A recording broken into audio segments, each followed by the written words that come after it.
ہم اپنا آج کا سبق شروع کرتے ہیں۔ اعوذ باللہ من الشیطان الرجیم، بسم اللہ الرحمن الرحیم۔ وَلَقَدْ اور یقیناً خلقناکم ہم نے تمہیں پیدا کیا۔ وَلَقَدْ خلقناکم اور یقیناً ہم نے تمہیں پیدا کیا۔ ثم پھر صورناکم پھر ہم نے تمہیں شکل و صورت عطا کی۔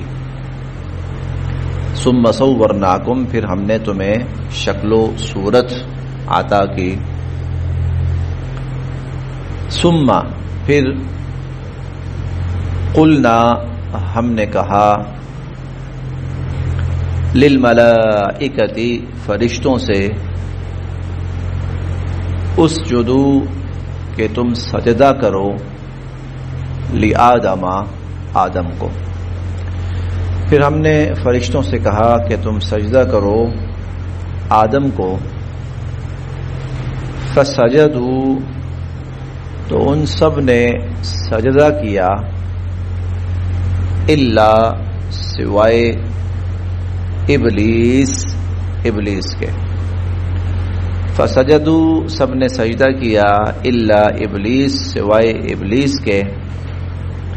لم یکن وہ نہیں تھا، من الساجدین سجدہ کرنے والوں میں سے، وہ سجدہ کرنے والوں میں شامل نہیں تھا۔ جو پہلا واقعہ ہے، ابتدائی واقعہ ہے انسان کی تخلیق کا، اور پھر اس کے بعد پیش آنے والے ابتدائی واقعات وہ یہاں پر اللہ رب العزت نے بیان فرمائے۔ وَلَقَدْ خَلَقْنَاكُمْ ہم نے تمہیں پیدا کیا، یعنی انسانیت کی ابتدا ہم نے کی۔ تمہیں پیدا کرنے سے مراد انسانیت کی ابتدا، اور انسانیت کی ابتدا ہوئی سیدنا حضرت آدم علیہ السلام سے، اور پھر ساری انسانیت بعد میں انہی سے چلی ہے۔ اسی لیے اللہ تعالیٰ نے یہاں پر جمع کا لفظ استعمال فرمایا کہ ہم نے تمہیں پیدا کیا اور تمہیں ہم نے صورت عطا کی، کیونکہ بعد میں پھر جتنا بھی انسان آیا ہے نا تو وہ اس کی وہی شکل و صورت تھی۔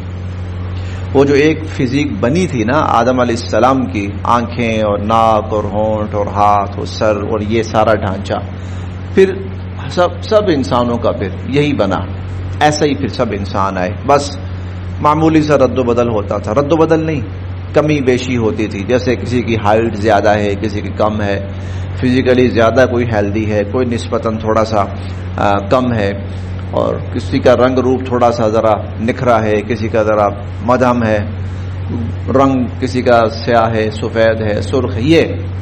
لیکن پھر اس کے بعد انسان کی جو ویسے شیپ تھی، فزیک تھی، وہ ساری وہی تھی، 2 پاؤں 2 ٹانگیں اور پیٹ اور کمر اور گھٹنے اور کندھے اور بازو اور انگلیاں اور ہاتھ اور یہ سارا۔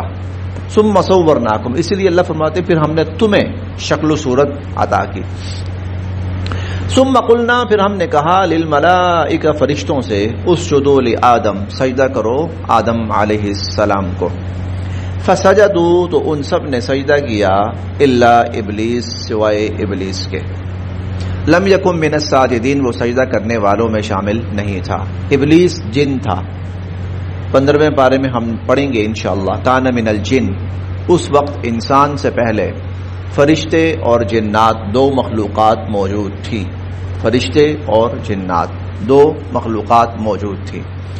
جنات میں سے یہ جو ابلیس تھا یہ نیک تھا، بہت نیک تھا، اللہ کی عبادت کرتے کرتے کرتے کرتے اور اللہ کا بہت قرب حاصل کر گیا تھا، اتنا کہ اس کو فرشتوں کا بھی سردار بنا دیا گیا تھا۔ اللہ تعالیٰ جب ہم کلام ہوتے تھے تو براہ راست اس سے ہم کلام ہوتے تھے، اس تک حکم پہنچتا تھا، پھر یہ اللہ کے حکم کو آگے نافذ کرتا تھا فرشتوں کے اوپر، فرشتوں کو پھر آرڈر کرتا تھا، پھر ان کے ذمہ کام لگاتا تھا، اللہ کے احکامات کو رائج اور نافذ کرتا تھا۔ یہاں پر آ کر غلطی کر گیا وہ، حکم اس کو بھی تھا، اگلی آیت میں آ رہا ہے، حکم اس کو بھی تھا، اس نے سجدہ نہیں کیا۔ قال اللہ تعالیٰ نے فرمایا ما منعک، ماں کس چیز نے، منعک تجھے روکا، ما منعک کس چیز نے تجھے روکا، اللہ تسجدا کہ تو نے سجدہ نہیں کیا، اذ جب، امرتک جب میں نے تجھے حکم دیا تھا، جب میں نے تجھے حکم دیا تھا، تو پھر کیا چیز رکاوٹ بنی، تو نے سجدہ کیوں نہیں کیا؟ اب یہاں ایک بات یاد رکھیے گا، سب سے پہلے جس کو حکم تھا وہ ابلیس تھا، کیوں؟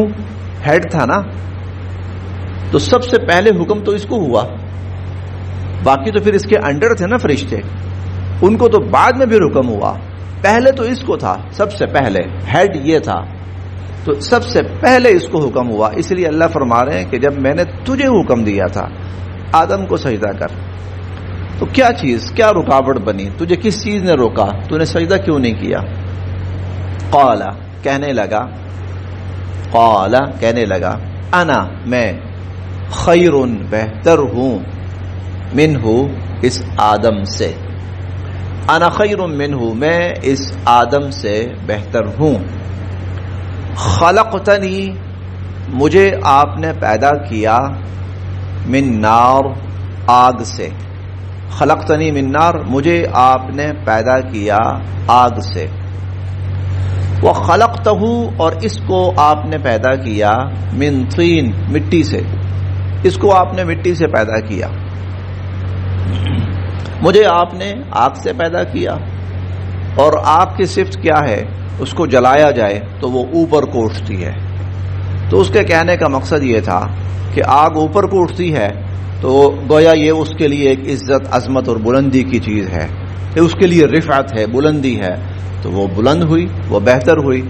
اور مٹی کی خاصیت یہ ہے کہ مٹی کو اگر آپ چھوڑیں تو وہ نیچے کی طرف گرتی ہے، تو اس کی صفت، اس کے اندر کیا ہے، کم تری ہے اور انکساری ہے، عاجزی ہے اس کے اندر، تو کہنے لگا یہ تو نیچے کی طرف جانے والی چیز ہے، میں اوپر کی طرف اٹھنے والا ہوں، جس چیز سے مجھے پیدا کیا اس میں رفعت، عظمت، گویا کہ وہ بڑی ہوئی اور بہتر ہوئی، اور جس چیز سے اس کو پیدا کیا وہ تو کم تر ہے، گرنے والی ہے، نیچے والی ہے، گھٹیا اس کے بقول، تو اس سے معلوم یہ ہوا کہ میں بہتر ہوں اور یہ کم تر ہے۔ قال اللہ نے فرمایا، فاہبط اتر جا، منہا اس جنت سے، اس جنت سے اتر جا، فما یکون، فما پس نہیں، یکون لائق تھا، لکا تیرے، فما یکون لکا تیرے لائق یہ بات تھی ہی نہیں، ان کہ تتکبرا تو تکبر کرتا، فیہا اس میں، تیرے لائق یہ بات تھی ہی نہیں کہ تو اس میں تکبر کرتا۔ اب یہاں بہت ساری تفصیلات ہو سکتی ہیں، بہت ساری تفصیلات، شیطان کا یہ کہنا کیا ٹھیک تھا یا غلط تھا، یا یہ کہنا کیوں چاہتا تھا، کیا کہنا چاہتا تھا، یا اس نے سجدہ کیوں نہیں کیا، پس پردہ بات کیا تھی۔ اللہ تعالیٰ نے کوئی بھی لمبی چوڑی بات سننے کے بجائے یہ کیوں کہا کہ دفع ہو جائے یہاں سے، اخرج منہا یا اہبط منہا، یہ اسے کہا گیا۔ تو پہلی بات تو یہ ہے، اصل میں اس کو یہ معلوم تھا، ابلیس کو، کہ اللہ تعالیٰ دنیا میں بہت عزت دیں گے کسی کو، بہت بڑا مرتبہ، بہت ہی بڑا مقام، کہ دنیا میں اس سے بڑا مقام اور عزت اور عظمت کوئی نہیں ہوگی، تو یہ اس امید پر اللہ کا قرب حاصل کرتا رہا، اللہ کی عبادت کرتا رہا، احکام بجا لاتا رہا، اس امید پر۔ اللہ تعالیٰ کی حکمت کچھ اور تھی، اور اس کے لیے انسان کا انتخاب تھا۔ اب جب انسان کو پیدا کیا گیا تو اسے لگا کہ میں نے جو لاکھوں سال اللہ کی عبادت کی ہے اور لاکھوں سال جو میں اتنے احکام بجا لاتا رہا، وہ تو سب بیکار گئے، میں تو اس لیے تھا کہ کل جب نظر پڑے گی تو مجھ پر پڑے گی، اور یہ وہ کریڈٹ لے رہا ہے کہ جس کے کریڈٹ پہ کچھ ہے ہی نہیں ہے، یہ سب کچھ اس کو مل رہا ہے جس کے کریڈٹ پہ کچھ ہے ہی نہیں، وہ ابھی پیدا ہو رہا ہے، ابھی اس کے پاس نہ کوئی عبادت ہے، نہ کوئی کارنامہ ہے، نہ کوئی اعمال ہے، نہ کوئی اللہ کی عبادت ہے، نہ کوئی فرما برداری ہے، اور وہ آتا ہی مجھ سے لے گیا، تو حسد میں آ گیا، جیلسی میں آ گیا۔ اس حسد اور جیلسی میں آ کر وہ اللہ کے سامنے کھڑا ہو گیا۔ گویا یہاں وہ کہنا کیا چاہتا ہے؟ اے اللہ، آپ کا فیصلہ غلط ہے۔ اس اعزاز کے لائق میں تھا، یہ نہیں تھا، آپ غلط کر رہے ہیں یہاں پر کہ اس کو یہ اعزاز دے رہے ہیں۔ اب اللہ جانتے تھے کہ اس کے دل میں کیا دفع ہو جائے، وہ ہے کون ہے؟ ہمارے انتخاب پر تجھے پیدا کرنا یہ ہم نے پیدا کیا ہے نا، تجھے اتنی صلاحیت دی، عزت دی، عظمت تو ہم نے دی نا، تیرے پاس اپنا کیا تھا؟ اور آج تو اٹھ کر آ کر مجھے غلط ثابت کرنے کی کوشش کر رہا ہے کہ میں غلط ہوں۔ تو یاد رکھیے گا وہ تمام لوگ کفار کے بارے میں کیوں اللہ کی زبان بڑی سخت ہے اور کوئی لچک نہیں ہے؟ وہ اس لیے کفار اللہ کے مقابلے پہ اپنا نظام لے کے آتے ہیں اور وہ یہ دعویٰ کرتے ہیں کہ اللہ آپ کا نظام ٹھیک نہیں ہے، ہمارا نظام ٹھیک ہے۔ یہاں پہ آ کے وہ اللہ جلال میں آ جاتے ہیں، تمہاری اوقات کیا ہے، تمہاری حیثیت کیا ہے کہ تم اٹھ کے مجھے غلط ثابت کرنے لگو؟ ارے تمہیں تو پیدا میں نے کیا ہے، تمہیں تو سب کچھ دیا میں نے۔ اگر تم کوئی دو چار باتیں کرنے کے قابل ہوئے ہو تو بتاؤ، جس دماغ سے سوچا ہے، جس زبان سے بولتے ہو، یہ دماغ کس نے دیا ہے اور یہ صلاحیتیں کس نے دی ہیں؟ اگر تم آج ترقی کر رہے ہو، ایجادات کر رہے ہو، سوچ سمجھ کر تحقیق کر کے، تو یہ صلاحیتیں تمہیں کس نے دی ہیں؟ تمہارے پاس اپنا کیا ہے؟ اور چار چیزیں تمہارے ہاتھ میں کیا آ گئیں؟ تم میرے مقابلے پہ اتر آئے ہو اور یہ ثابت کرنا چاہتے ہو کہ خدا غلط ہے اور ہم ٹھیک ہیں، تو جاؤ دفع ہو جاؤ، پھر میرے پاس کچھ نہیں تمہارے لیے۔ اس لیے کفار کے لیے اللہ کا لہجہ بہت سخت ہے کہ ان کے لیے ہمیشہ ہمیشہ کی لعنت ہے ان پر۔ یہ ویسے ہی نہیں ہے، ویسے ہی نہیں ہے، اور وہ واقعتاً اللہ کی لعنت کے مستحق ہے، واقعتاً کہ وہ خدائی نظام کی نفی کرتے ہیں اور وہ خدائی نظام کے مقابلے پر اپنا نظام لے کے آتے ہیں۔ تو خدا کے ساتھ وہی مقابلہ ہے جو شیطان نے کیا تھا، فرق یہ تھا کہ وہ براہ راست سامنے کھڑا ہو گیا تھا، اور ان کے لیے ایسا کوئی موقع نہیں ہے، اسی لیے یہ اپنے اپنے دائروں کے اندر جا کر خدا کو چیلنج کرتے ہیں اور اس کے مقابلے پر اپنا نظام لے کر آتے ہیں۔ تو وہ اپنی اوقات بھول گیا، اسی لیے اسے کہا گیا کہ تو کہاں سے تکبر میں پڑ گیا ہے، تیرے لیے تیری کیا اوقات تھی کہ تو تکبر کرتا؟ فما یکون لک ان تتکبر فیہا، اس کا اگر تھوڑا سا سیاق و سباق کے اعتبار سے ترجمہ کریں تو وہ یہ کہ تیری اوقات کیا تھی کہ تو اتنی بڑی بات کرتا۔ یہ تکبر یعنی بہت بڑی بات کر جانا، اپنی حیثیت سے بڑی، تیری اوقات کیا تھی کہ تو اتنی بڑی بات کر جاتا؟ فخرج، نکل جا، انکا، بے شک تو، من الصاغرین، ذلیل و رسوا ہونے والا ہے۔ اب تو ذلیل و رسوا ہے، تو اپنے آپ کو کہتا نا میں بہتر ہوں، بڑا ہوں، تو نہیں، تو بالکل ہی گیا گزرا۔ قال، کہنے لگا، انظرنی، مجھے مہلت دیجیے، الی، تک، یومی، دن، یبعثون، لوگ زندہ کیے جائیں گے، الی یوم یبعثون، جس دن لوگ زندہ کیے جائیں گے، مرنے کے بعد اٹھائے جائیں گے، یہ یبعثون بعث بعد الموت، اس سے ہے، اس دن تک مجھے مہلت دیجیے۔ قال، اللہ تعالیٰ نے فرمایا، انکا، تجھے، من المنظرین، مہلت دے دی گئی، انکا من المنظرین، تجھے مہلت دے دی گئی۔ قال، کہنے لگا، فبما، اس وجہ سے کہ، فبما، اس وجہ سے کہ، اغویتنی، آپ نے مجھے گمراہ کیا۔ اب بھی نہیں مان رہا کہ میں اپنی غلطی سے گمراہ ہوا ہوں یا قصور میرا ہے، اب بھی نہیں مان رہا، کہنے لگا فبما اغویتنی، کیونکہ آپ نے مجھے گمراہ کیا ہے، لأقعدن، میں ضرور بالضرور بیٹھوں گا، لہم، ان انسانوں کے لیے، صراطک، آپ کے اس راستے پہ، المستقیم، جو سیدھا ہے، میں سیدھے راستے پر بیٹھوں گا۔ کیوں بیٹھوں گا؟ تاکہ ان کو سیدھے راستے کی طرف جانے نہ دوں، ان کو وہاں سے بہکانے کے لیے۔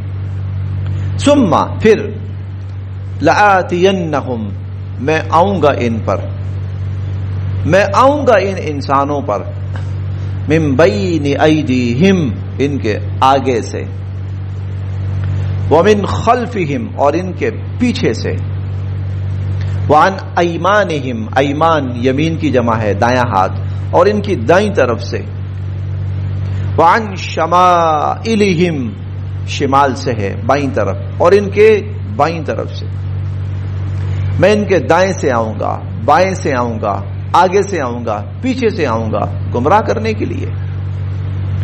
ولا تجدوا اور آپ نہیں پائیں گے اکثرہم ان میں سے اکثر کو شاکرین شکر گزار، اور آپ ان انسانوں کی اکثریت کو اپنا شکر گزار نہیں پائیں گے۔ قال اللہ تعالی نے فرمایا اخرج نکل جا، منہا یہاں سے، مذعوما مدحورا ذلیل و رسوا ہو کر، مذعوما مدحورا، مدحورا دھتکارا ہوا، اور مذعوما مذمت کیا ہوا، تو ذلیل و رسوا ہو کر نکل جا یہاں سے، ذلیل و رسوا ہو کر۔ لمن لا کے لیے، من جو، لمن اس شخص کے لیے جو تبعک تیرے پیچھے لگے گا، منہم ان میں سے جو شخص تیرے پیچھے لگے گا، تو لأملأن میں بھر دوں گا، جہنم جہنم کو، منکم اجمعین تم سب سے۔ لمن تبعک منہم ان انسانوں میں سے جو تیرے پیچھے لگے گا، لأملأن جہنم منکم اجمعین تو پھر تم سب سے میں جہنم کو بھر دوں گا۔ ویا آدم اور اے آدم، ابھی تک بات کا سلسلہ صرف شیطان کی طرف تھا۔ ویا آدم اور اے آدم، اب گفتگو حضرت آدم علیہ السلام کی طرف مڑ رہی ہے۔ ویا آدم اور اے آدم علیہ السلام، اسکن رہیے، انتا آپ، وزوجکا اور آپ کی اہلیہ، الجنہ جنت میں، آپ اور آپ کا جوڑا، آپ کی اہلیہ، آپ جنت میں رہیے۔ تو یہ جوڑے وہیں سے بنے ہوئے، اللہ نے وہیں سے بنائے ہیں، تو جنت میں بھی ان کی ضرورت ہے، جنت میں بھی ان کی ضرورت ہے۔ تو خامن کے لیے بیوی اور بیوی کے لیے خامن، جنت میں بھی ان کی ضرورت ہے۔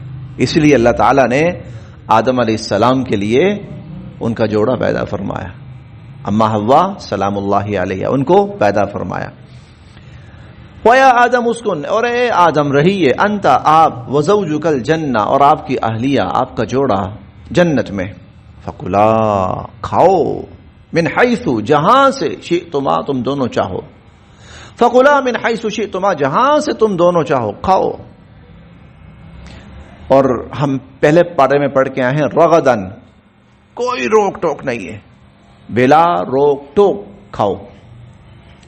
ولا تقربا اور نہ قریب جانا، ولا تقربا اور نہ قریب جانا، ہذہ اس، الشجرہ درخت کے، ہاں اس درخت کے قریب نہ جانا، ایک درخت ہے اس کے قریب نہیں جانا، باقی جو ہاں مرضی جو کھاؤ پیو۔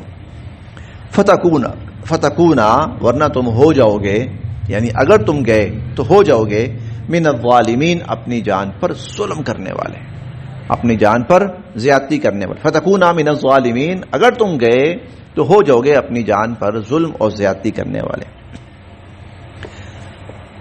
فوسوس لہما، چلیے جی آج یہیں تک۔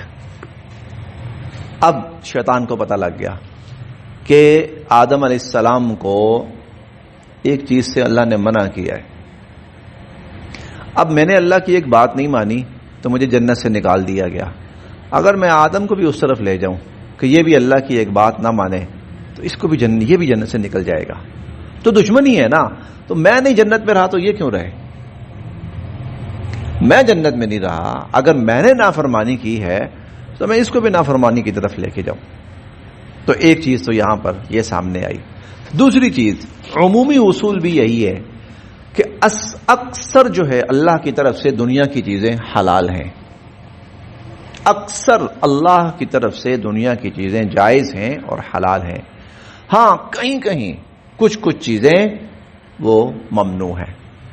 اس لیے ایک فقہی جملہ وہ یہ ہے کہ اشیاء کے اندر اصل چیز اباحت ہے، اشیاء میں اصل چیز اباحت. اس کا مطلب یہ ہے اصلاً تقریباً اکثر چیزیں حلال ہیں، اکثر چیزیں حلال ہیں. ہاں کوئی اکا دکا چیز کسی وجہ سے اس کے اندر کوئی نہ کوئی ایسی چیز پہ آ جاتی ہے کہ اس کو حرام قرار دے دیا جاتا ہے. تو یہ جنت سے اصول وہیں سے نکلا. اکثر جو ہے وہ جنت حلال ہے. ہاں ایک چیز حرام بھی ہے، اور جو حرام ہے نا اس کے پھر قریب بھی نہیں جانا، ولا تقربوا، اس کے پھر قریب بھی نہیں پھٹکنا. یعنی یوں دوسرے لفظوں میں سمجھیے اس کو پھر دیکھنا بھی نہیں. اس کو وہ ہماری ایک غالباً اردو کا یا پنجابی کا محاورہ ہے، جڑے پنڈ جانا نہیں ان کا پتہ کی پوچھنا. تو اس طرف دھیان ہی نہیں، ولا پھر اس طرف دیکھنا بھی نہیں، ولا تقربا، اس کے قریب بھی نہ جانا. یہ اصل میں وہیں سے انسانوں کو دنیا کے اصول سکھائے جا رہے ہیں کہ دنیا میں جاؤ گے تو اکثر چیزیں تمہارے لیے جائز ہوں گی، لیکن کچھ چیزیں ایسی بھی ہوں گی کہ جو تمہارے لیے جائز نہیں ہے، ان کے قریب نہ جانا. لیکن اگلی آیت میں ہم پڑھیں گے شیطان تمہیں وہیں لے جانے کی کوشش کرے گا. شیطان تمہیں انہی چیزوں کی طرف، اور یہاں سے تمہاری اصل میں جو ہے نا وہ کشمکش اور تمہارا اختیار اور تمہاری اصل جو منزل وہ شروع ہوتی ہے کہ تم نے اس کی بات کی نفی کرنی ہے اور اللہ کی بات کو تسلیم کرنا ہے. جن چیزوں کو اللہ نے تمہارے لیے جائز رکھا ہے ان تک محدود کرنا ہے، اور جن کو اللہ نے منع کیا ہے ان سے بچنا ہے. یہ انشاءاللہ ہم کل پڑھیں گے، مزید تفصیل سامنے آتی جائے گی. یہ اصول تھا بنیادی طور پر کہ تم نے اس کی نفی کرنی ہے اور اللہ کے حکم کی تعمیل اور اتباع کرنی ہے.